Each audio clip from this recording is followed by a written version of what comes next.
నమస్తే మేడం. నమస్తే సార్. ఎక్కడ మేడం మీది? కరీంనగర్ సార్. కరీంనగర్. ఏం చేస్తుంటారు మేడం? నేను బిజినెస్ చేస్తున్నాను. Okay madam. పట్టభద్రుల ఎమ్మెల్సీ ఎన్నికలు రాబోతూ ఉన్నాయి కదా, మీకు గ్రాడ్యుయేట్ అయినా మేడం? అవును సార్. ఓకే మేడం, ఇప్పుడు ఎవరి వైపు ఉండబోతున్నారు పట్టభద్రుల ఎన్నికల్లో? బలంగా ఒక 2-3 పేర్లు వినిపిస్తూ ఉన్నాయి. నరేందర్ రెడ్డి కావచ్చు, అంజిరెడ్డి కావచ్చు, ప్రసన్న హరికృష్ణ, ఇట్లా కొన్ని 5-6 పేర్లు వినిపిస్తూ ఉన్నాయి కదా. మీరు ఎవరికి ఓటేద్దాం అనుకుంటున్నారు, ఎందుకోసం? నేను నరేందర్ రెడ్డి గారికి ఓటేద్దాం అనుకుంటున్నాను సార్. ఎందుకోసం మేడం? ఎందుకంటే మా పిల్లలు ఇక్కడే చదివారు, ఎంతో మందికి ఉపాధి అవకాశం ఇస్తున్నారు సార్. చిన్నప్పటి నుంచి చాలా కష్టపడి పైకి వచ్చిన వారు కాబట్టి వాళ్ళకి వేస్తే మంచిదేమో అని నాకు అనిపిస్తుంది సార్.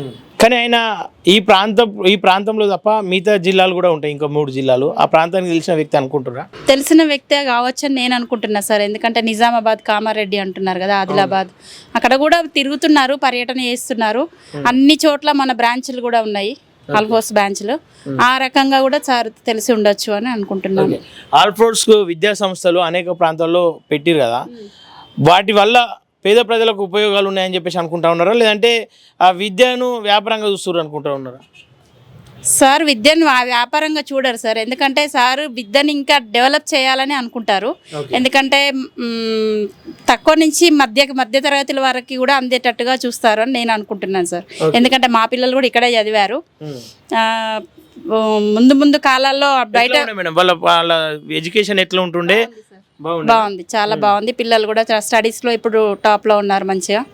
బాబు జాబ్ చేస్తున్నాడు, పాప బీటెక్ ఎంటెక్ అయిపోయింది. పట్టభద్రుల ఎన్నికలు కాదు మేడం, పట్టభద్రుల సమస్యలు అనేకం ఉన్నాయి ఇప్పటికీ కూడా.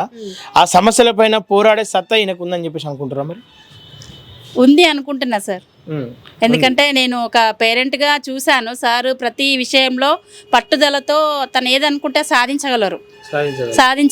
కాబట్టి దీన్ని కూడా తను సాధిస్తారేమో అనుకుంటున్నాను సార్. ఇప్పుడు క్యాజువల్గా ఇల్లు కలుస్తారు కదా మేడం, ఏమనుకుంటా ఉన్నారు? ఏ పేర్లు ఎక్కువ మీకు బలంగా వినిపిస్తున్నాయి? నాకైతే నరేందర్ రెడ్డి సారే అనుకుంటున్నాను సార్. నరేందర్ రెడ్డి మొత్తం మీద అయితే మీ ఓటు ఆయనకి వేస్తారా? అవును సార్. రెండవ ప్రాధాన్యత ఏం లేదు సార్. మొదటి ప్రాధాన్యత నరేందర్ రెడ్డి గారికి వేస్తాను. నరేందర్ రెడ్డి గారికి. Okay madam, thank you sir.